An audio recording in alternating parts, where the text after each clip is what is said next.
Eto ngayon, nandito ako sa Diet, Norte ba? Norte ba to? Dahil sa Marilis Norte. Diet Camarines Norte. Ano yung mga suki, anong araw? Year 1990.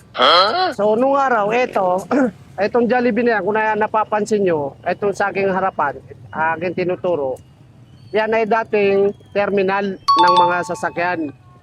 Yung kalahati naman doon, ang tawag palanyag. And yung palanyag na yan, nung araw, ay, kumbaga sa atin, ay mga sidewalk vendor ang nandyan. Bali nung araw din, nung nandito ako, maliit pa ako, tanda ko pa, year of 1990. Ngayon, yung year of 1999, ito yung latagan ko dati. Yan. Yan. Napansin nyo? Ito. Diyan.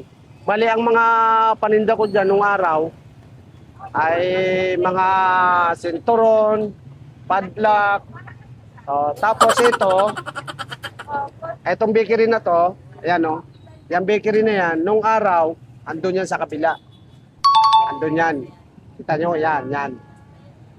Nilipat lang dito. Nung malit ako, ito yung pwesto ko. Yan. Yan, pwesto ko yan, ito. Yan. Pwesto ko yan. Bali, ito yung pinakasentro ng Diet Camarines Sur, no? Camarines Sur. Oo. Marilis Norte. Camarines Norte. Ngayon, ito na yung terminal ay naging Jollibee na. Saka yung palanyag niya yan.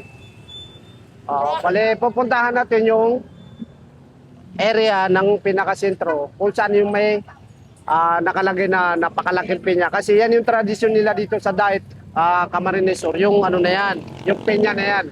So, mga sugi, tara, puntahan natin.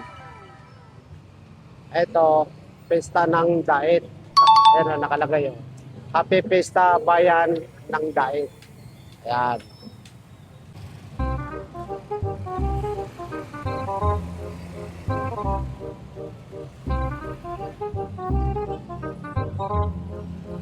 Ito yung pinaka-papunta doon sa palengke. Yan. Kita nyo? Yan, papunta yan sa palengke. Ang daming tao dyan pagka ganitong oras. So, ngayon mga suki, kaya tayo nandito, kasi talagang sinadya ko pumunta dito sa Bicol, Diet Camarines Sur. Kasi bala ko sana, sawan-sawa na ako sa Maynila. Parang gusto ko nang bumalik dito, parang gusto ko na manirahan dito. Actually, may nakita na akong bahay na binibenta dyan, 120,000.